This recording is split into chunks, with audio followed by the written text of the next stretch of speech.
ஸ்தோத்திரம். இந்த நாளிலே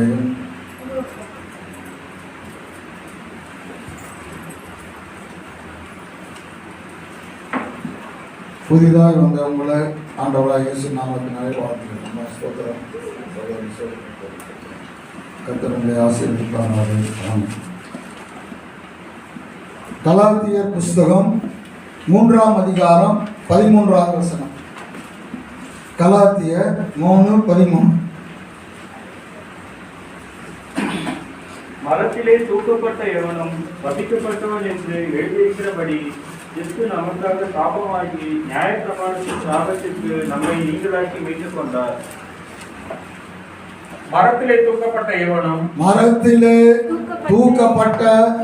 எவனும் சபிக்கப்பட்டவன் என்று எழுதியிருக்கிறபடி கிறிஸ்து நமக்காக சாபமாகி நியாயப்பிரமாணத்தின் சாபத்திற்கு நம்மை நீங்களாக்கி மீட்டுக் கொண்டார். மரத்திலே தூக்கப்பட்டவன் எவனும் சபிக்கப்பட்டவன் என்று எழுதியிருக்கிறபடி கிறிஸ்து நமக்காக சாபமாகும்படி மரத்திலே தூக்கப்பட்டார். கிறிஸ்து எதற்காக மரத்திலே தூக்கப்பட்டார்? நமக்காக நம்முடைய சாபத்தை அந்த மரத்திலே தொங்குகிறவன் ஏற்றுக்கொள்கிறான் என்கிற பிரமாணத்தின்படி இயேசு நம்முடைய சாபத்தை ஏற்றுக்கொண்டு சிலுவை மரத்திலே அவர் தொங்கினார். கர்த்தருக்கு ஸ்தோத்திரம்.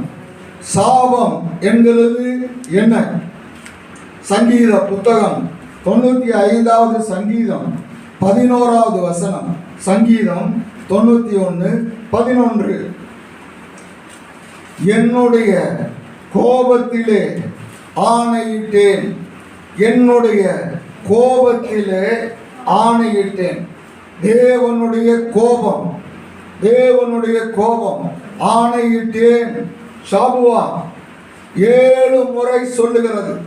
தேவனுடைய கோபத்தினாலே வருகிறது சாபம். கர்த்தருக்கு ஸ்தோத்திரம். ஒருவேளை நாம் நமக்கு சாபம் இல்லை என்று சொல்லி கூட நினைக்கலாம். ஆனால் சாபம் என்கிறது ஒரு பெரிய காரியத்தை நான் இங்கே சொல்ல வரவில்லை. ஒருவேளை கஷ்டத்தையோ நஷ்டத்தையோ வியாதியோ சொல்ல வரவில்லை. சின்ன சின்ன காரியங்கள் நமக்கு தெரியாமல் நாம் ஒரு சில சாபங்களுக்கு அடிமையாய் இருக்கிறோம். பெரிய காரியம் அல்ல. பெரிய பெரிய பிரச்சனை, பெரிய பெரிய வியாதி, பெரிய பெரிய போராட்டத்தை நான் இந்த வேளையில சொல்லவில்லை. தேவனுடைய பிள்ளைகள் ஒரு சில அற்பமான ஒரு சில காரியங்களிலே நாம் சாபத்திற்கு அடிமையாய் இருக்கிறோம். என்ன காரியம் பாருங்க. முதல் காரியம், தேவனுடைய பிள்ளைகளுக்கு அவர்களுடைய மனநிலை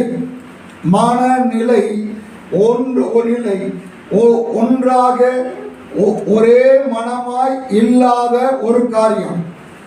மனம் அலசடிபடுகிற காரியம். எந்த காரியத்தை நீங்கள் எடுத்தாலும் இதை செய்யலாமா செய்யக்கூடாதா, போகலாமா போக வேண்டாமா, நீங்கள் ஒரு குழப்பத்தில் வருகிறீர்கள். இந்த காரியம் மனநிலையை பொறுத்து. நீங்கள் மனநிலையில சரியில்லாதவர்களாக இருந்தால், எனக்கு முடிவெடுக்க தெரியல, எனக்கு முடிவு என்னங்கிறதும் புரியல அப்படிங்கிற ஒரு காரியத்துல அலசடி படுகிறவர்களாக இருந்தால் அது ஒரு வகையான ஒரு சாபம். ஒன்று. இரண்டாவது காரியம், ஒரு வியாதி திரும்ப திரும்ப நமக்கு வருகிறது என்று சொன்னால், வியாதியை நான் சாபம் என்று சொல்லவில்லை. ஒரு வியாதி திரும்ப திரும்ப ஒருவருக்கு வருகிறது என்று சொன்னால் அது ஒரு வகையான சாபம். பாருங்கள், நாம் சொல்லுகிறோம் குளிர்காலமே இன்னைக்கு என்ன பண்ணல, இன்னும் குளிர்காலம் இன்னும் என்ன ஆகல. அது ஏன்னா அக்டோபர் நவம்பர் டிசம்பர்ல தான் குளிர்காலம் வரும். இப்போ இன்னைக்கு சொல்லுகிறோம் குளிர்காலம் வந்தா எனக்கு வீசிங் வந்துருங்க. குளிர்காலம் வந்தா எனக்கு என்ன வரும்? என்ன வரும்? வீசிங் ப்ராப்ளம் வந்துருங்க. ஏன் சொல்லுகிறோம்? நாம் 2 காரியத்தை செய்கிறோம். ஒன்று, குளிர்காலம் வந்தா எனக்கு இந்த மூச்சு திணறல் வரும் என்கிறதை விசுவாசிக்கிறோம். 2வது காரியம் அறிக்கை செய்கிறோம். விசுவாசிக்கிறோம். 2வது காரியம் அறிக்கை செய்கிறோம். புரியும்படியா ஒன்று சொல்லுகிறேன். பாபு இன்னைக்கு எங்கள் வீட்டுக்கு மத்தியானம் வாப்பா. சரி, சாப்பாடு தானே. என்ன சாப்பாடுனா உருளைக்கிழங்கு பொரியல், கோசு குழம்பு அல்லது உருளைக்கிழங்கு குழம்பு, கோசு பொரியல். ஐயோ வேண்டாமா? ஏன்னா உருளைக்கிழங்கு எனக்கு நீ எங்கள் வீட்டுக்கு நீ வரவே இல்லை, நீ சாப்பிடவே இல்லை, நீ அதை பார்க்கவே இல்லை. ஆனாலும் என்ன பண்ணுகிற? விசுவாசிக்கிற. உன்னுடைய விசுவாசம் வாயின் அறிக்கையினாலே வருகிறது. எப்படி வருகிறது? நான் உங்க வீட்டுக்கு வந்து அதை சாப்பிட்டு அது ரத்தத்தில் கலந்து எனக்கு ஒன்று என்ன உண்டாக்கும்? என்ன உண்டாக்கும்? எனக்கு இந்த கேஸ் ப்ராப்ளத்தை உண்டாக்கும் என்கிறத முழுமையாக விசுவாசிக்கிற. அதை என்ன பண்ணுகிறோம்? அறிக்கை செய்கிறோம். தேவனுடைய பிள்ளைகள் நாம் திரும்ப திரும்ப திரும்ப திரும்ப சோர்ந்து போகாமல் சொல்லுகிற ஒரு காரியம், கர்த்தருடைய பிள்ளைகள் அவிசுவாசமான வார்த்தைகளை ஒரு நாளும் பேசக்கூடாது. கர்த்தர் செய்வார், கர்த்தர் நடத்துவார். ஒருவேளை காலதாமதம் ஆகலாம், ஆனால் கர்த்தர் நிச்சயமாய் இந்த காரியத்தை என்ன பண்ணுவார்? அவர் செய்வார். ஆபிரகாமே குழந்தை இல்லாத பொழுது அவனை பார்த்து, உன்னுடைய சந்ததி வானத்தின் நட்சத்திரம், உன்னுடைய சந்ததி கடற்கரை மணல் என்று சொன்னார். ஆபிரகாம் என்ன பண்ணினான்? விசுவாசித்தான். ஒருவேளை 25 வருஷம் ஆச்சு, கொடுத்தாலும் கொடுப்பாரு, கொடுக்கலைனாலும் இல்லை. சரீரம் செத்ததையும் கர்ப்பம் செத்ததையும் அவன் எண்ணாமல் இருந்தான். ராமன் சொல்லுங்களா பார்க்கலாம். சாராளுடைய விசுவாசம் என்ன? ஆபிரகாமுடைய விசுவாசம் என்ன? என்னுடைய கர்ப்பம் செத்து போனதான். ஆனால் செத்து போன இந்த கர்ப்பத்திலே ஜீவனுள்ள ஈசாக்கை உண்டாக்க கர்த்தராலே கூடும். ஆமென், ஹல்லேலூயா. உன்னுடைய வாழ்க்கையிலே செத்து போன காரியம், உன்னுடைய வாழ்க்கையிலே உன்னை விட்டு போன காரியம் எல்லாவற்றையும் கொடுக்க தேவனாலே கூடும். ஆமென். இதுதான் விசுவாசம். அடுத்த காரியம், திருமண முறிவு, குடும்ப பிளவு. திருமண முறிவு, குடும்ப பிளவு. வியாழக்கிழமை இங்கிருந்து நம்ம தூரத்தில் போய் ஒரு ஒன்று பார்த்து பேசி முடிச்சுட்டு வந்தோம். இன்னைக்கு அதுக்குள்ள என்ன ஆகுது? பிரச்சனைகள் இருக்கு. திருமண முறிவு என்கிறதும் ஒரு வகையான சாபம். அடிக்கடி ஏற்படுகிற விபத்து, அடிக்கடி ஏற்படுகிற விபத்து. தேவையில்லாம சரிச்சுட்டு வண்டியில் போனாங்க, மணல் சரிக்கிறீங்க, விழுந்துட்டங்க. எப்படி இந்த வாரம் வண்டியில் போனாங்க, பஞ்சர் ஆச்சுங்க, ஒரு பக்கம் எடுத்துட்டு போயிடுச்சுங்க. சரி. மலடு, கரு சிதைவு ஒரு வகையான சாபம். தேவையற்ற, இயற்கை, அது இயற்கை. ஆனால் தேவன் அனுமதித்த ஒரு காரியம், நான் சொல்லுகிற காரியம், தேவையற்ற அளவுக்கு அதிகமான உதிரப்போக்கு. உதிரப்போக்கு நான் பாவம் சாபம் என்று சொல்லவில்லை. தேவையற்ற அளவுக்கு அதிகமான உதிரப்போக்கு அடிக்கடி நம்முடைய வாயிலே இருந்து வருகிற. செத்தா பரவாயில்ல, ஏன் தான் உசுரோட போகணும்? என்னது நம்ம வாயில அப்படியே மகனே செத்தா பரவாயில்லையா, சரிப்பா அப்படின்னு ஆண்டவர் சொன்னா நம்ம என்ன பண்ணுவோம்? சரின்னு இருப்பான். எத்தனை பேர் சரின்னு சொல்ல முடியும்? மண்டை காய், மண்டை மண்டை காய், மண்டை வெடிக்கும். ஊருக்கு ஒரு ஏதாவது ஒரு இது இருக்கும். ஊருக்கு நம்ம ஒரு லேத்துல போய் என்னப்பா சும்மா போட்டு இழுக்கிறாங்க, வேலையை முடிக்காம மண்டை காய். சார் நீங்கள் கோயம்புத்தூரா ஈரோடா? ஏப்பா அங்கேதான் இந்த மண்டை காய்க்குமா? அங்கேதான் ஊருக்கு ஒரு வார்த்தை இருக்குது. நீங்க அடிக்கடி அந்த வார்த்தை, அப்பேற்பட்ட வார்த்தைகளை என்ன பண்ண, கர்த்தருடைய பிள்ளை என்ன பண்ணக்கூடாது? நிம்மதி இல்லாத ஒரு வார்த்தை. இவைகள் எல்லாம் கர்த்தருடைய பிள்ளைகளுக்கு ஒரு வகையான சாபம். இன்றைக்கு மரத்திலே தூக்கப்பட்டவன் சபிக்கப்பட்டவன் என்று சொல்லியிருக்கிறபடி இயேசுவினுடைய ரத்தம், இயேசுவினுடைய சரீரம் நமக்கு முன்பதாக இருக்கிறது. அல்லேலூயா. இந்த சரீரமும் இந்த ரத்தமும் இந்த சாபத்திலிருந்து கர்த்தருடைய பிள்ளைகளை இந்த பந்தி விடுதலை ஆகும். அல்லேலூயா. இன்றைக்கு எடுக்கிற பந்தி உனக்கு இதிலிருந்து விடுதலை கொடுக்கிற விடுதலையின் பந்தியாக இருக்கிறது. ஆமென். விசுவாசித்து எல்லாரும் கைவிட்டு ஆமென் சொல்லுங்க பார்க்கலாம். ஆமென். அல்லேலூயா. இன்னும் பாருங்க, மனுஷர் பேசும் வீணான வார்த்தைகள். மத்தேயு சுவிசேஷம் 12ஆம் அதிகாரம் 36ஆம் வசனத்தில் எடுக்க வாசிக்க வேண்டாம். மத்தேயு 12:36. மனுஷர் பேசும் வீணான வார்த்தைகளிலே சாபம் இருக்கிறது. அதிகமா பேசாத, நலமானதையும் பேசாதபடி என் வாய் என்ன பண்ணிட்டேன்? மூடிக்கொண்டேன். ஏன்? மரணமும் ஜீவனும் நாவின் அதிகாரத்திலே இருக்கிறது. நீ எதை பேசுகிறாயோ அந்த கனியை நீ புசிப்பாய்.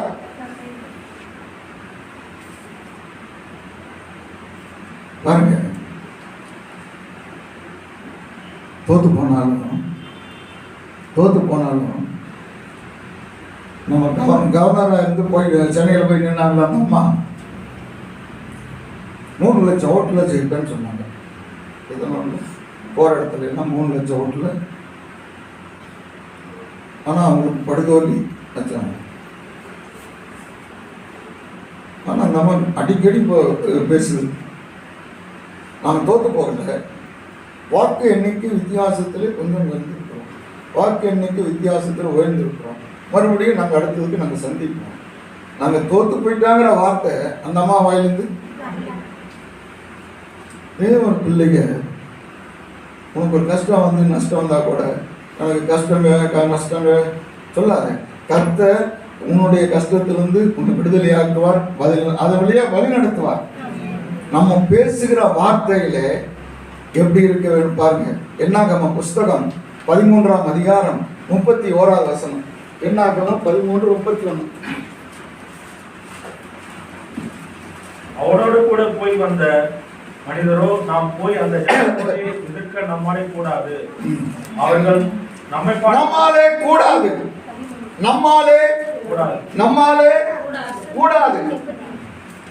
12 பேரை அனுப்புகிறான் கானானுக்கு. 10 பேர் ஒன்று சேர்ந்து ஒரு காரியத்தை கொண்டு வருகிறார்கள். 2 பேர் ஒன்று சேர்ந்து ஒரு காரியத்தை கொண்டு வருகிறான். இல்லப்பா, அவங்க பெரிய ஆளுக்கு தான், ராட்சதர்கள் தான். யார் அவங்க? அவங்கெல்லாம் யாரு? ராட்சதர். ஏனாக்கின் புத்திரர். அவர் யாரு? ஏனாக்கினுடைய புத்திரர். ஏனாக்கு என்றால் நீண்ட கழுத்து உடையவன்.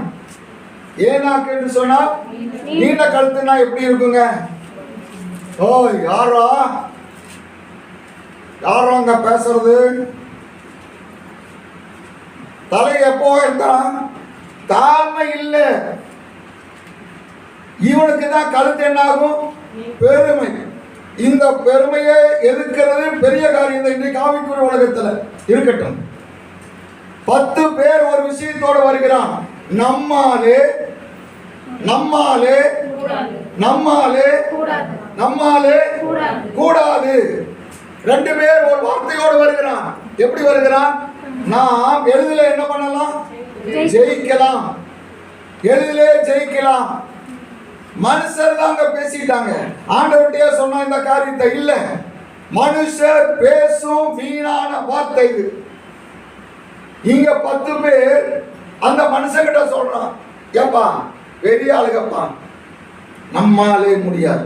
இதை யாரு கேட்டது? கர்த்தர் கேட்டா. கர்த்தர் கேட்டு நீ பேசுகிற வார்த்தைய கர்த்தர் என்ன பண்ணுகிறார்? கர்த்தர் கேட்கிறார். நீ பேசுகிற வார்த்தைய பிசாசு கேட்கிறது. என் புள்ள இப்படி சொல்லும்போது நீ ஏன் ஆண்டவரை செய்யற? கர்த்தர் வந்து சொல்றாரு, முடியாதுன்னு சொன்னா 10 பேர் போக மாட்டாங்க. ஏன்? ஏன்? உன்னுடைய what you confess that you possess. Mark சுவிசேஷம் 10ஆம் அதிகாரம் 51ஆம் வசனம்.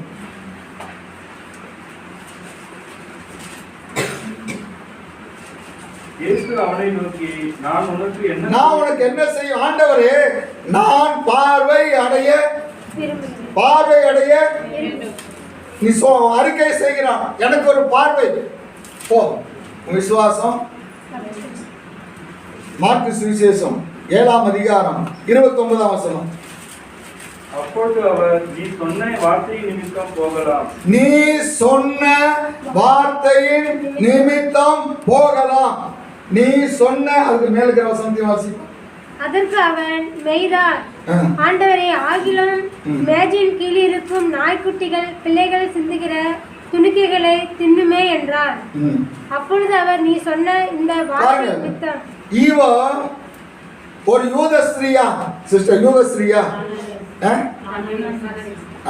கானானிஸ், கிரேக்கர். இவர்கள் யாரு? கிரேக்கஸ். பாருங்க, எங்கேயோ தேசத்திலிருந்து வந்திருக்கிறான். இங்க ஒருத்தர் சோகம் கொடுக்கிறார். அவ கேட்கிறா, என்ன கேட்கிறா? ஆண்டவரே, உன்னுடைய பிள்ளைகளுக்கு, உன்னுடைய பிள்ளைகளுக்கு, யாருக்கு? கர்த்தருடைய பிள்ளைகள், யூதன். நீ யூதனுக்கு என்ன செய்ய வேண்டும் நினைக்கிறீரோ அதை செஞ்சிரு. ஆனா அந்த யூதன் தின்னு போட்டு போடுகிற அந்த மேஜையிலிருந்து விழுகிற துணிக்கைய இந்த நாயாகிய கிரேக்கனுக்கு என்ன பண்ண? நீ கொடுத்தீனா போதும், என்னுடைய பிள்ளை என்ன ஆவா? பாருங்க, ஆண்டவர் சொல்றாரு, உன்னுடைய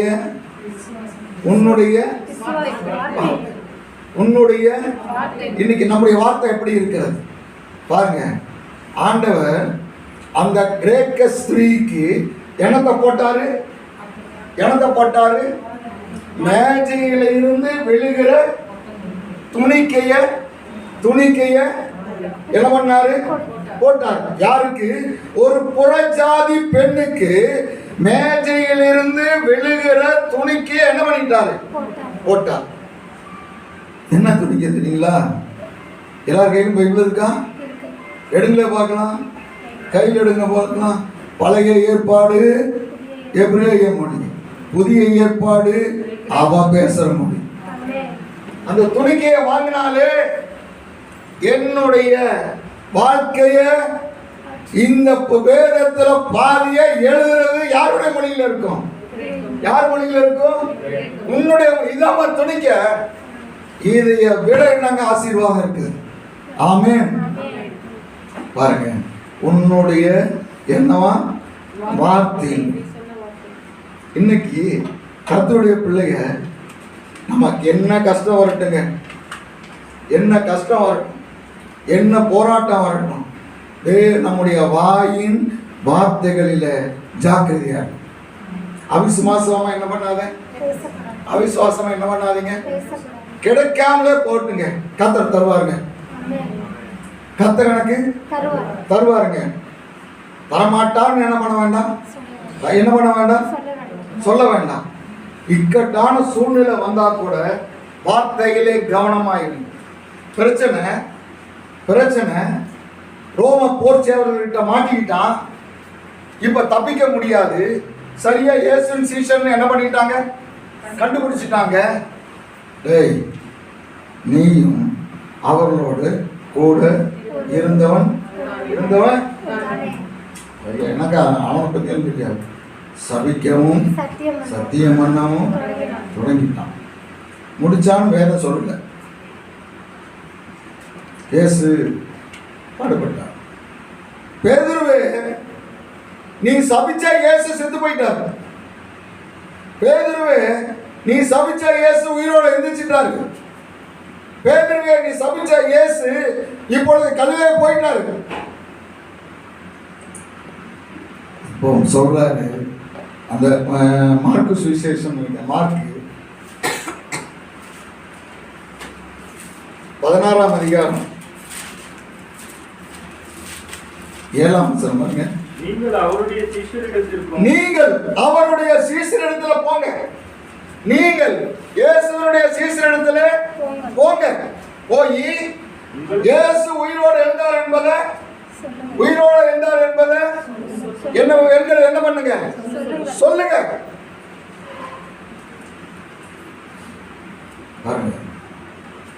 அப்படியே இன்னொரு காரியம் செய்யுங்க. என்னன்னா வாசிங்க. பேதுருகிட்டே போய் சொல்லிட்டு போங்க. பேதுருகிட்டையும் வீட்டுக்கா போறீங்க? கோரிமேடு போறீங்களா? ஆமாங்க. போகிற வழியில தட்டாஞ்சாவடியில பேதுரு இருப்பார். பேதுரு எங்க இருக்கிறாரு? தட்டாஞ்சாவடியில் இருக்கிறாருப்பா. அவர்கிட்டையும் போய் என்ன பண்ணிட்டு போங்க, கொடுத்துட்டு போங்க. சீசர்ல எங்க இருக்கிறாங்க? கோரிமேட்டில் இருக்கிறாங்க. போற வழியில பேதுரு எங்க இருக்கிறாரு? ஏப்பா அவிசுவாசமான வார்த்தையில் என்ன வேண்டாம். இன்னும் ஒரு உதாரணம், உங்களுக்கு தெரிஞ்ச உதாரணத்தை சொல்லிட்டு நான் வசனத்துக்கு வருகிறேன். 1 ராஜாக்கள் புஸ்தகம் 19ஆம் அதிகாரம் 4ஆம் வசனம். அவர் வனாந்திரத்தில் ஒரு நாள் பிரயாணம். 1 ராஜாக்கள் கரெக்ட் தான்ப்பா. ஒரு சூரிய செடியின் கீழ் உட்கார்ந்து நான் சாக வேண்டும் என்று கோரி போதும் ஆண்டவரே ஆண்டவரே ஆண்டவரே ஆண்டவரே பாருங்க, நான் பொழைச்சது போதும். இந்த பிள்ளைகளோட நான் கஷ்டப்பட்டது போதும் போதும் போதும். எத்தனை காரியத்துக்கு நம்ம யோசிக்கணும். யோசித்து பாருங்க. ஏன் இவனுக்கு ஒரு கொலை மிரட்டல்? யாருக்கு? யாருக்கு? ஏன் நீ அக்னி இறக்குறவன் பெரிய ஆளு. உலக சரித்திரத்துல செத்து போனவன் எழுப்ப முடியுங்கிற எண்ணம் வந்தது இவனுக்கு தான் முதல் வந்தது. செத்தா கூட ஜெபம் பண்ணி அவன் என்ன பண்ணிடலாம், எழுப்பலாம் என்கிறதான எங்கேயும் புஸ்தகத்திலும் இல்லை, எந்த பிரமாணத்திலும் இல்லை. அப்பேற்பட்ட எண்ணமே முதல் வந்தது யாருக்கு? இவனுக்கு தான் வந்தது. பாருங்க, இவன் சொன்னா நடக்கும். இவன் சொன்னா இஸ்ரவேல் ஜனங்களாமோ ஆண்டவர்கிட்ட போய் ஆண்டவரே மழை பெய்யலைன்னா நான் என்னப்பா பண்றது? அடைச்சது யாரு? அவன் அடைச்சு அங்க போய் கேளப்பா. அப்பேற்பட்ட மனுஷனுக்கு இன்னைக்கு ஒரு கொலை மிரட்டல் என்ன ஆகுது? வருகிறது, பிரச்சனை வருகிறது. போதும் ஆண்டவரே. எத்தனை முறை சொன்னான்? 3 முறை சொன்னானா? ஒரே முறை சொன்னான். ஆண்டவர் அவன் ஜபத்தை கேட்டாரா இல்லையா? அந்த ஜபத்தை ஒரு முறை பண்ணினால நம்ம டாக்டர்மா ஒரு முறை பண்ணணும்னு கர்த்தர் கேட்கிறாரு. நான் வருஷக்கணக்காக என்ன பண்ணிட்டு இருக்கிறேனே, அது என்ன பண்ண மாட்டேங்கிறாரு, பதில் கொடுக்க மாட்டேங்கிறாரு. எலியா, உன்னுடைய ஜெபம் கேட்கப்பட்டது, உன்னுடைய கோரிக்கையில எல்லாமே அக்செப்டட். இப்ப நான் அதுக்கு ஒரு பதில் சொல்லி நிறைவேற்றுகிறேன். நீ அபிஷேக தைலத்தை எடுத்துட்டு போய் சாப்பாத்தின் குமாரனாகிய எலிசாவை அபிஷேகம் அப்படியே இருக்குது உன்னுடைய சேர்ல உட்கார வை, உன்னுடைய சேர்ல உட்கார வை. அப்புறம் இவனுக்கு சேரு, உனக்கு சேரு இல்லப்பா, போயிடுச்சு. ஏன் போச்சு? போதும். கர்த்தருடைய பிள்ளைகள் அவிசுவாசமான வார்த்தைகளை, தோல்வியான வார்த்தைகளை நம்முடைய வாயிலே ஒரு நாளும் பேச வேண்டாங்க. உனக்கு என்ன கஷ்டம் வந்தாலும் சரி, கர்த்தர் பார்த்துக்குவாங்க, நடத்துவாங்க. உனக்கு அப்பேற்பட்ட சூழ்நிலையை பிசாசு உண்டாக்குவான். ஆனா நீங்கள் வார்த்தையிலே ஜாக்கிரதையா இருங்க. ஒரு நிமிடம் எல்லாரும் கண்களை மூடுங்க. ஒரு நிமிடம் எல்லாரும் கண்களை மூடுங்க.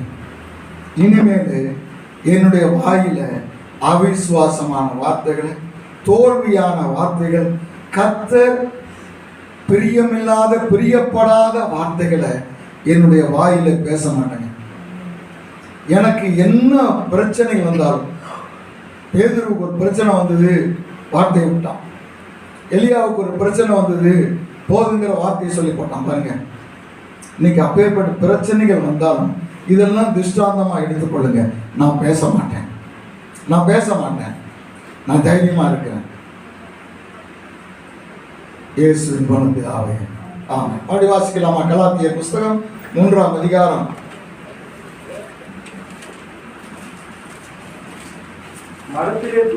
மரத்திலே தூக்கப்பட்ட எவனும் சபிக்கப்பட்டவன் என்று எழுதியிருக்கிறபடி கிறிஸ்து நமக்காக சிலுவை மரத்திலே தொங்கினார். ஆமென். பாருங்க, வேதத்துல பழைய ஏற்பாட்டினுடைய பிரமாணத்தின்படி, சட்டத்தின்படி ஒருவன் ஒரு தவறு செய்தால் அவனை கல்லெறிந்து கொல்ல வேண்டும். ஒரு உதாரணம் சொல்லுங்கள பார்க்கலாம். பழைய ஏற்பாட்டிலே ஆகான் ஒரு தவறு செய்தான். அவன் என்ன செஞ்சாங்க?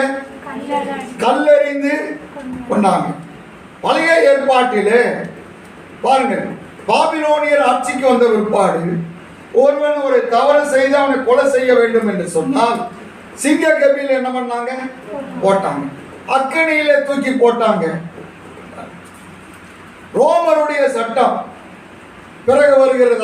அடுத்தபடியாய் ஒருவன் ஒரு தவறு செய்தால் அவனை வாளாலே அறுக்கணும், அவனை சாட்டையாலே அடிக்கணும். பாருங்க, பவுல என்ன பண்ணாங்களா? சிறுச்சேதம்.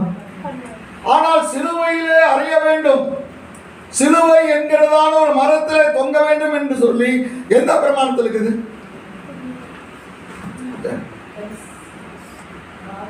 இயேசுவை பிடித்தது யூத மத சட்டத்தின்படி இயேசுவை பிடித்தார்கள். ரோம அரசாங்க சட்டத்தின்படி இயேசுவை நியாய விசாரித்தார்கள். ஏதோ ஒரு நாட்டிலே நடக்கிற ஒரு காரியம், ஏனென்று கேட்க ஆள் இல்லை. பெர்சியா அந்த தேசத்திலே நடக்கிற ஈராக் சட்டத்தை, அந்த பழக்கத்தின்படி ஒருவனை கொலை செய்ய குற்றவாளிய மரத்து மேல தூக்கி தொங்கிடுவாங்க, கழுகு வந்து தின்னுட்டு போ. பாருங்க, இயேசுவை பிடிச்சது ஒண்ணு, விசாரிச்சது ஒண்ணு, தண்டனை ஒண்ணு இருக்கட்டும். ஆனால் இயேசு மத்தேயு சுவிசேஷம் 26ஆம் அதிகாரம் 24 மனுஷகுமாரன் தம்மை குறித்து எழுதி இருக்கிறபடியே போகிறார். இயேசுவை குறித்து எழுதி இருக்கிறதா? இயேசுவை குறித்து எழுதி இருக்கிறது. பாருங்க, எபிரேயர் புஸ்தகம் 10ஆம் அதிகாரம் 7ஆவது வசனத்துல, 10ஆம் அதிகாரம் 7ஆம் வசனத்துல, புஸ்தக சுருளிலே என்னை குறித்து எழுதி இருக்கிறது. அப்ப இயேசுவை குறித்து எழுதப்பட்டபடி இயேசு என்ன பண்ணார்? இயேசு சிலுவையிலே என்கிற மரத்திலே இயேசு தொங்கினார். ஆமென். இயேசு ஏன் மரத்திலே தொங்க வேண்டும்? முதல் காரியம், ஆதியாகமம் 2ஆம் அதிகாரம் 16ஆம் வசனம். தேவனாகிய கர்த்தர் மனுஷனை நோக்கி, நீ தோட்டத்தில் உள்ள சகல விருட்சத்தின் கனியையும் புசிக்கலாம், நன்மை தீமை அறிவித்தக்க விருட்சத்தை புசிக்க வேண்டாம். பாருங்க, புசிக்க வேண்டாம் என்று ஒரு மரத்தின் கனியை புசிக்க கூடாது என்று சொல்லி தேவன் அவனுக்கு ஒரு ஆளுகை, ஒரு கட்டளை கொடுத்தான். கர்த்தர் மனிதனுக்கு சுய சித்தம் செய்யும்படி அவனுக்கு ஒரு அதிகாரம் கொடுத்தார். இந்த கனியை புசிக்க கூடாது என்று சொல்லி அவர் ஒரு ஆளுகையிலே ஒரு அதிகாரம் அவனுக்கு ஒரு கட்டளை கொடுத்தார். மனிதன் எந்த மரத்தின் கனியை புசிக்க கூடாதுன்னு சொன்னாரோ அந்த மரத்தின் கனியை என்ன பண்ணிட்டான்? புசிச்சான். பாருங்க, உடனே கர்த்தர் அவன் என்ன பண்ணிட்டாரு? தோட்டத்திலிருந்து அப்ப சொல்லுங்க, பாதி பாதியா சொல்லுங்க. அவனை ஒரு காரியம் யோசிங்க. அவன் நன்மை தீமை அறியத்தக்க விருட்சத்தின் கனியை புசித்ததனாலே தேவன் அவனை தோட்டத்திலிருந்து அனுப்பவில்லை. ஒத்துக்கிறீங்களா? இப்போதும் என்ன பண்ணுவானா? இடத்துல பாத்தீங்க, அவன் எடுக்கப்பட்ட மண்ணை பண்படுத்த தேவனாகிய கர்த்தர் அவனை ஏதேன் தோட்டத்தில் இருந்து அனுப்பிவிட்டார். பின்பு தேவனாகிய கர்த்தர், இதோ மனுஷன் நன்மை தீமை 22 3ஆம் அதிகாரம் 22ஆம் வசனம். நம்மில் ஒருவரை போலானான். இப்போதும் அவன் தன் கையை நீட்டி ஜீவ விருட்சத்தின் கனியை பறித்து புசித்து என்றென்றைக்கும் ஜீவனோடு இருக்கும்படி செய்ய வேண்டும் என்று, உயிரோடு இராதபடி செய்ய வேண்டும். மனுஷன் கையை நீட்டி அந்த ஜீவ விருட்சத்தின் கனி எங்க இருக்கிற எவ்வளவு இடத்துல இருக்குது? இவன் கையை நீட்டி பறிக்கிற அளவுக்கு தான் என்ன பண்ணுகிறது? அதைய பறித்து சாப்பிட்டு அவன் ஜீவனோடு இராதபடி செய்ய வேண்டும் என்பதற்காகத்தான் அந்த இடத்திலிருந்து அவனை வெளியில என்ன பண்ணாரு? வெளியில பாருங்க, இதுதான் பிதா நம்மேலே வைத்த அன்பு. தேவன் தம்முடைய ஒரே பேரான குமாரனை நமக்காக கொடுத்தார். இவ்வளவாய் நம்மிலே என்ன பண்ணாரா? அன்பு. பிதாவினுடைய அன்பு நம்மேலே இருக்கிறது என்பதற்கு முதலாவது ஆதாரம் இதுதான். ஆமென். ஏன்? ஒருவேளை மனிதன் அந்த பழத்தை பறித்து சாப்பிட்டு இருப்பானே ஆனால் என்றென்றைக்கும் மறிக்க மாட்டான். என் மாம்சத்தை புசித்து என் ரத்தத்தை பானம் பண்ணுகிறவன் என்ற நித்திய ஜீவன். ஆகையினாலே அவனை இந்த எப்போது பாவியா இருக்க கூடாது என்பதற்காக அவனை வெளியே அனுப்பி அவனுக்கு இந்த ஜீவ விருட்சத்தின் கனியை இப்பொழுது வேண்டாம், அவன் என்னைக்கு மனமா இருக்கணும் அன்னைக்கு ஜீவ விருட்சத்தின் கனியை புசிக்கணும். இன்னைக்கு புசிச்சா என்றென்றைக்கு அவன் என்ன பண்ணுவான்? ஆகையினாலதான் இயேசு இந்த பூமிக்கு வருகிற பொழுது அவர் அந்த ஜீவ கனியாக வந்தார். பழம், கனி, சதை, சார். சதை, சார். சதை அவருடைய சரீரம், சாறு அவருடைய ரத்தம். இயேசு அந்த பழமாக இயேசு அந்த ஜீவ விருட்சத்தின் பழமாக பூமிக்கு வந்தார். இன்றைக்கு அந்த ரத்தம், அந்த சரீரம், அந்த கனியினுடைய சாலை, அந்த கனியினுடைய சாறு நாம் இன்னைக்கு புசிக்க போகிறோம். நமக்கு என்ன கிடைக்க போகிறது? ஜீவன், நித்திய ஜீவன்.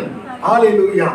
தேவனுடைய சாபத்துக்காக அல்ல, இன்றைக்கு கர்த்தர் நம்மை சாபத்திலிருந்து விடுதலை ஆக்கி இருக்கிறார். நித்திய ஜீவனை பெற அந்த பழத்தினுடைய சாறு, அந்த மரம், சிலுவை என்கிற மரத்திலே காய்ந்த ஒரு பழம். என்ன பழம்? என்ன பழம்? ஜீவ விருட்சத்தின் பழம். ஹல்லேலூயா. அதை இன்னைக்கு நம்ம என்ன பண்றோம்? இன்னைக்கு என்ன பண்றாங்க? என்ன பண்றோம்? உங்கள் முன்னோர் எல்லாம் கூட இதை பத்தி தாங்க சொல்லிட்டு போனாங்க. யாரு முன்னோர்? உங்க முன்னோர் எல்லாம் கூட எத்தனையோ பேர் புலவு சொன்னாங்கப்பா. பழம் நீயப்பா, பழம் நீ. அவன் வேலை மாத்திட்டு இன்னைக்கு மரத்துல எதற்காக தொங்கினார் என்றார், அந்த மரம் விளக்கப்பட்டது. இன்னைக்கு சிலுவை மரம் நமக்கு கொடுக்கப்பட்டது. அந்த மரத்திலே காய்த்த பழம் தான் ஜீவ விருட்சம். இன்றைக்கு இதை புசித்து நாம் இன்னைக்கு என்ன பண்ண வேணுமா? ஜீவனோடு கூட இருக்கும்படி தேவன் இன்றைக்கு இந்த மரத்திலே தோன்றினார். ஆமென். ஒன்று. இரண்டாவது காரியம்,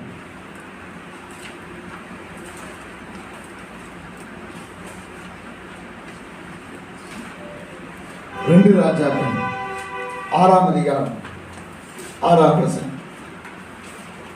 தேவனுடைய மனுஷன் அது எங்கே விழுந்தது என்று கேட்டான். அவன் அந்த இடத்தை காண்பித்த போது ஒரு கொம்பை வெட்டி அதை அங்கே எரித்து அங்கே போட்டான். ஒரு மரத்திலே ஒரு கொம்பை வெட்டி அங்கே போட்டான். பாருங்க, அவன் கூவுகிறான், ஆண்டவனே இது இரவலாக வாங்கப்பட்டது. இது எப்படி வாங்கப்பட்டது? இரவலாக வாங்கப்பட்டது. இரவல்னா என்னங்க? கடனா? சரி, இரவல்னா என்ன? இரவல்னா என்னங்க? தற்காலிகமா வாங்கினது. ரைட்டு. இந்தா கேட்டுட்டே இருக்க இந்தா பத்திரமா வச்சது. அப்புறம் என்ன பண்ணி திருப்பி அவ பழைய ஏற்பாட்டின் பிரமாணம். இப்ப இவன் இரவலாய் வாங்கிட்டு வந்திருக்கிறான். திருப்பி கொண்டு போய் என்ன பண்ண வேணும்? கிரயத்துக்கு கொல்லப்பட்டீர்களே, இது உங்களால் உண்டானது அல்ல. இது யாரா? இது தேவனுடைய ஈவு. என்ன ஈவு? நீ பெற்ற ரட்சிப்பு தேவன் உனக்கு இலவசமாய் கொடுத்தது. காசு கொடுத்து ரட்சிப்பை வாங்கினவங்க அறிவிய சொல்லுங்க. யாரும் காசு என்ன பண்ணல? ரட்சிப்புக்காக காசு என்ன பண்ணல. அப்ப கர்த்தர் நமக்கு ரட்சிப்பு எப்படி கொடுத்தா? அதை பாதுகாக்க வேண்டிய வேலை நம்ம என்ன பண்ணிட்டோம்? தவற விழுந்துருச்சு. பாருங்க, ஒரு மரத்தை என்ன பண்ணு? இங்க ஒரு மரம் தேவைப்படுது. ஏன் மரத்துல தொங்கினாரு? நீ இரவலாய் வாங்கப்பட்ட ரட்சிப்பை நீ இழந்து போயிட்ட.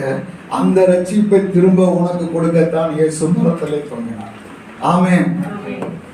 மூன்றாவது காரியம், மத்தேயு 13:32.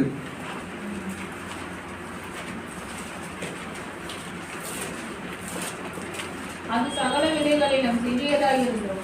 கொஞ்சம் மேல முன்னாள் வசனம் வாசிக்கணும். வேறொரு உவமை அவர்களுக்கு சொன்னார். பரலோகராஜ்யம் கடுகு விதைக்கு ஒப்பா இருக்கு. பரலோகம் எப்படியா? கடுகு விதை.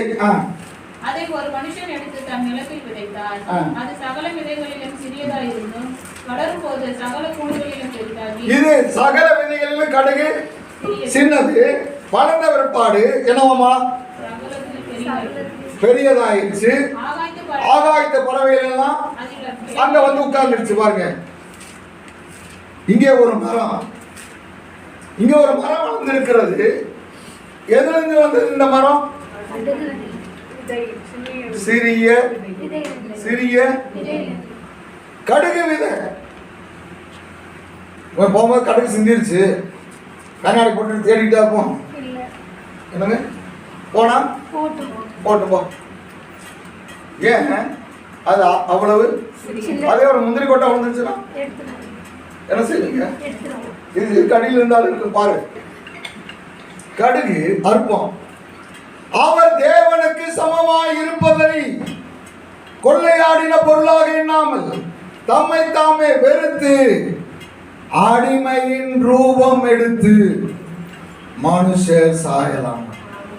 ஆமென். எல்லாவற்றையும் விட்டு பூமிக்கு அற்பமாய் வந்தார். ஆமென். அவர் வந்த பிற்பாடு அவர் வளர்ந்தார். அந்த விதை பூமியில விழுந்தது. அந்த விதை வளர்கிறது. அது மரமாகிறது. இப்பொழுது அந்த மரம் சொல்லுகிறது, வருத்தப்பட்டு பாரம் சுமக்கிறவர்களே எல்லாரும் என்னைக்கு வாருங்கள், நான் உங்களுக்கு இளைப்பாறுதல் தருகிறேன். அந்த மரத்துல என்ன வந்து உட்காருதான்? சகலவித ஆகாயத்து பறவைகள் எங்க உட்காருது? சங்கீதத்துல தான் இருக்குது, எடுக்க வேண்டாம். தேவதார் மரம், கொக்கும் நாரையும் அங்க வந்து என்ன பண்ணுமா? உட்காரு கொடுகள். கொக்கு வந்து என்ன பண்ணுமா? பாருங்க, பழைய ஏற்பாட்டுல கொக்கு அருவருப்பான ஒரு, ஆனா எங்க வந்து கூடு கட்டுது தேவதானம். பாருங்க, அப்படின்னு என்ன, பாவத்திலும் சாபத்திலுமா இருக்கிறவங்க இங்க வந்து இளைப்பாருங்க. ஆமென். நான் குடிய நிறுத்தணும்னு தான் நினைக்கிறேங்க, ஆனா என்னால முடியல. இங்க வந்து உட்கார்ந்த உடனே அவனுக்கு என்ன கிடைக்குது? இளைப்பாறுதல் கிடைக்குது. ஆமென். இன்னைக்கு நாமும் இந்த ரத்தத்தையும் இந்த மாம்சத்தையும் புசிக்கிறதான நாம வந்து இயேசுவின் சரீரம் நமக்குள்ள வருது, இயேசுவின் ரத்தம் நமக்கு உள்ள வருகிறது. நாமும் தாழ்மையில் கடுகுறது தான். இன்னைக்கு கர்த்தர் இந்த இடத்துல உன்னையும் என்னையும் விளைக்கப்பட்டிருக்கிறார். நீங்க எத்தனை வருஷம் ரசிக்கப்பட்டு, எத்தனை வருஷம் ஆச்சு? ஒவ்வொருத்தரும் யோசிங்க. ரசிக்கப்பட்டு 10 வருஷம் ஆச்சுங்க. இயேசு வேட்டுக்கொண்டு எத்தனை வருஷம் ஆச்சு? ஒவ்வொருத்தரும் சொன்னா அவன் 10, நான் 12, இவன் 12, நான் 14. நீ வளர்ந்தீங்க. எத்தனை பேரு உன்னுடைய நிழல்ல வந்து உட்கார்ந்து இருக்கான்? வாழ்க்கையில ஒருத்தர் ஒரு பறவை கூட மரத்துல என்ன பண்ணல? ஒரு பறவை கூட. ஏங்க அப்ப நீ என்ன ஆகல? கடுகு விதை இந்த மரமாக இயேசு பூமியில வந்தார். மரம். 4வது காரியம்,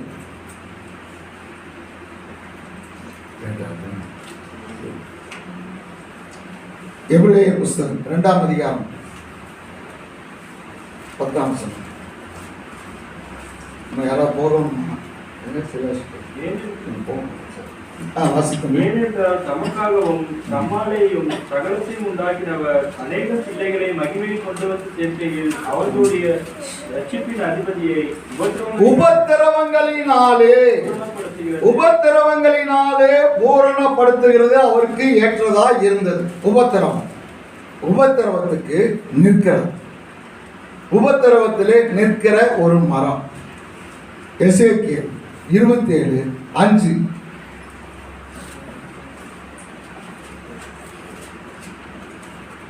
தேநீரிலிருந்து வந்த தேவதாரு மரத்தால் உன் கப்பல் பலகைகளை செய்தார்கள், பாய்மரங்களை செய்யும்படிக்கு. சரி, தேவதாரு மரத்தினாலே கப்பல்களை என்ன பண்ணாங்களாம்? நீதிமான் எது மரம்? எப்ராஹிம் தேவதாரு மரம். பாருங்க, தேவனுடைய பிள்ளைங்க நாம என்ன மரமா இருக்கிறோம்? என்ன மரம்? தேவதாரு. தேவதாரு சொல்லுங்க, எல்லாரும் சத்தமா சொல்லுங்க. தேவதாரு மரம். இந்த தேவதாரு மரத்தினாலே என்ன செஞ்சாங்களா? கப்பல்களை செய்தார்கள். கப்பலை செஞ்சு ரோட்ல ஓட விடுவான். எங்க விடுவான்? கடல்ல. பாருங்க, கடல்ல சுத்தமான நல்ல தண்ணியா இருக்குது. என்ன தண்ணி? கடல் தண்ணி. உலகத்துல 3ல் 1 பங்கு தான் போகுது. அத்தனை என்னவா இருக்குது? கடல் தான். அத்தனை உப்பு எடுத்துட்டே இருக்கிறான், மீனை பிடிச்சிட்டே இருக்கிறான். இன்னும் கண்டுபிடிக்காத மிருகமும் அதுல கடலுக்குள்ள இருக்குதுங்கண்ணா. இன்னும் கடலை முழுசா யாரும் என்ன பண்ணணும்? கண்டுபிடிக்க முடியல. சரி, இருக்கட்டுங்க. அவ்வளோ பெரிய கடல்ல உப்பு தண்ணி. அதுல இந்த தேவதாரு மரம், தேவதாரு மரத்துல என்ன செஞ்சிருக்கிறாங்க? கப்பலை செஞ்சு போட்டுட்டாங்க. அந்த உப்பு என்ன பண்ணும்? உப்பு என்ன பண்ணும்?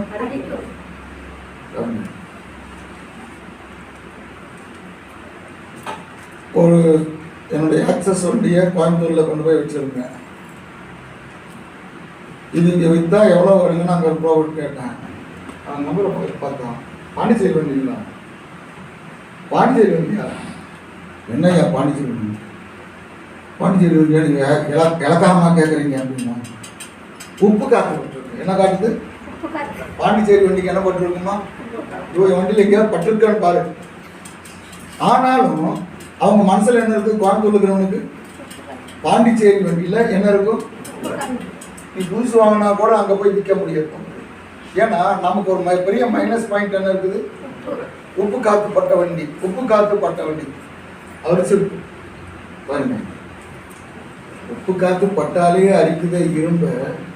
உப்பு காத்து பட்டா மரத்தை என்ன பண்ணும்? ஆனா இந்த தேவதார் மரத்தை அரிக்குமா? உப்பு காத்துல தான் இருக்குது, உப்பு தண்ணியில தான் இருக்குது. ஆனா இந்த தேவதார் மரத்துக்கு ஒரு பேர் இருக்கு, எவர் கிரீன் ட்ரீ. என்னங்க? Evergreen. இந்த உப்பு இந்த மரத்தை அரிக்க முடியாது, நிற்கும். ஆமென். இத ஒண்ணுமே என்ன பண்ண முடியாது? இந்த உப்பு இந்த தேவதாரு மரத்தை ஒன்றும் செய்ய முடியாது. எல்லாம் சொல்லுங்களா பார்க்கலாம். எல்லாம் பைபிளை முடியுங்க. அப்பதான் அவன் நான் முடிச்சுட்டேன்னு உங்களுக்கு ஒரு விசுவாசம் வரும்.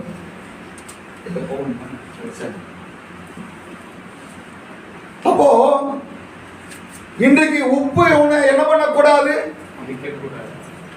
கிறிஸ்துவின் அன்பை விட்டு என்னை பிரிப்பவன் யார்? நாசமோசமோ, பட்டினியோ, பசியோ, தாகமோ, மோசமோ, யாராவது திட்டுனாங்களோ, மாமனாரோ, மாமியாரோ, மச்சாண்டாரோ, ஒன்று என்ன பண்ண முடியாது? என்ன பண்ண முடியாது? என்ன பண்ண முடியாது? பிரிக்கவே. ஒரு குடும்பம் இன்னைக்கு சபைக்கு வரல, ஏங்க? அவங்க ஒரு வார்த்தை சொல்லிட்டாங்க. அவங்க ஒரு வார்த்தை, எங்களால தாங்க முடியலைங்க, ரத்தம் கொதிக்குதா? ஏங்க, நாங்க வேசித்தனத்துல பிறந்தவங்க இல்லப்பா அப்படின்னு யார்கிட்ட சொன்னாங்க? நான் வேசித்தனத்துல பிறக்கலன்னு சொன்னா நீ எப்படி பிறந்திருக்கிற? என்னை அப்படியே சொல்லிட்டேன். இரு பாரு, இயேசு நிரூபிச்சாரா? ஊழியத்தை ஆரம்பிக்கிறார். இயேசு ஊழியத்தை ஆரம்பிக்கிறார். ஆரம்பிக்கும் போதே வந்துட்டான் பிசாசு. நீ தேவனுடைய குமாரனே. இயேசு செஞ்சாரா? இப்ப ஊழியத்தை முடிக்கிறார். எங்க முடிக்கிறாரு? சிலுவையில முடிக்கிறார். அன்னைக்குதான் பதில் சொல்லல, இன்னைக்கு சாக போற. இப்போது அதுக்கு என்ன பண்ணிட்டு போ? பதில், நீ தேவனுடைய குமார். அதே கேள்வியோட வரணும். கொஞ்சம் இறங்கி இருப்பான். அன்னைக்கு நான் விட்டுட்டேன், இன்னைக்கு இப்ப சாக போறேன், இன்னைக்கு சொல்லாம பதில் சொல்லாம செத்தா நீ அதுதான் சொல்லிட்டு இருப்ப.